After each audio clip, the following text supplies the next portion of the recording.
அமெரிக்க அதிபர் Donald Trump ஏன் Greenland என்ற தீவை வாங்க இவ்வளவு ஆர்வமாக இருக்கிறார்? இதில் ஒளிந்திருக்கும் பொருளாதார மற்றும் அரசியல் ரகசியங்கள் என்ன? இந்த கதை இன்று நேற்று தொடங்கியதல்ல.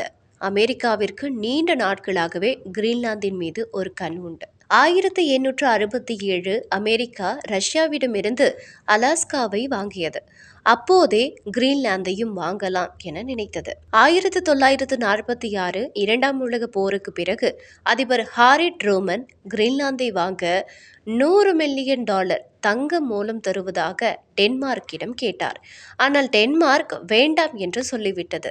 சமீபத்தில் அதிபர் டொனால்ட் ட்ரம்ப் மீண்டும் கிரீன்லாந்தை வாங்க துடிக்கிறார். அதற்கு முக்கிய காரணங்கள்: பனி உருகுவதால் கிரீன்லாந்தின் நிலத்தடியில் உள்ள தங்கம், எண்ணெய் மற்றும் அரிய மண் தாதுக்கள் எளிதாக கிடைக்கின்றன. தற்போது இவற்றை சீனா தான் அதிகம் கட்டுப்படுத்துகிறது. அமெரிக்கா இதை தன் வசமாக்க விரும்புகிறது. ரேர் எர்த் மினரல்ஸ், அரிய தாதுக்கள். நவீன செல்போன்கள், மின்சார கார்கள் மற்றும் கணினிகள் தயாரிக்க தேவையான நியோடைமியம் போன்ற தாதுக்கள் இங்கே கொட்டி கிடக்கின்றன. தற்போது இந்த தாதுக்களுக்கு உலகம் சீனாவை நம்பியிருக்கிறது. கிரீன்லாந்து கிடைத்தால் அமெரிக்கா இதில் தன்னிறைவு பெறும்.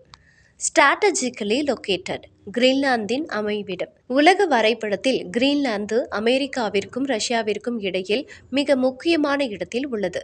அங்கிருந்து மற்ற நாடுகளை கண்காணிப்பது எளிது.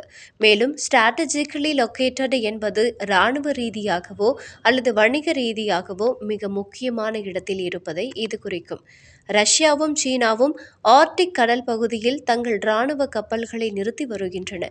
கிரீன்லாந்து அமெரிக்கா வசம் இருந்தால் அங்கிருந்து இந்த நாடுகளை எளிதாக கண்காணிக்க முடியும்.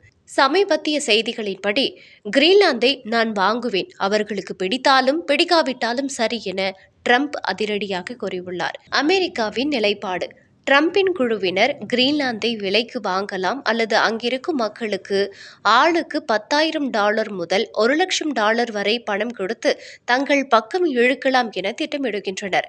ஒருவேளை எதுவும் வேலை செய்யாவிட்டால் இராணுவத்தை பயன்படுத்தவும் தயங்க மாட்டோம் என்கிறார்கள். டென்மார்க்கின் நிலைப்பாடு: பிரதமர் மெட்டே பிரெடரிக்சன் கூறுகையில், அமெரிக்கா ஒரு நட்பு நாட்டை தாக்கினால் அது நேட்டோ அமைப்பின் முடிவாக இருக்கும் என எச்சரித்துள்ளார். கிரீன்லாந்தின் நிலைப்பாடு: அங்கிருக்கும் மக்கள், நாங்கள் விற்பனைக்கு அல்ல, எங்களுக்கு தேவை சுதந்திரம், அமெரிக்காவுடன் இணைவது அல்ல என உறுதியாக கூறுகிறார்கள். ஐரோப்பிய நாடுகள்: இங்கிலாந்து, பிரான்ஸ், ஜெர்மனி போன்ற நாடுகளின் தலைவர்கள் டென்மார்க்கிற்கு ஆதரவாக நிற்கிறார்கள். ஒரு நாட்டின் எல்லையை வலுக்கட்டாயமாக மாற்றுவது ஜனநாயகத்துக்கு ஆபத்து என அவர்கள் கருதுகிறார்கள். பொருளாதாரம் என்பது வெறும் பணம் சார்ந்தது மட்டுமல்ல, அது அதிகாரம் சார்ந்தது. கிரீன்லாந்து என்பது அமெரிக்காவிற்கு ஒரு ரியல் எஸ்டேட் வியாபாரம் போல தோன்றலாம், ஆனால் அது ஒரு நாட்டின் இறையாண்மை மற்றும் மக்களின் உரிமை சார்ந்தது.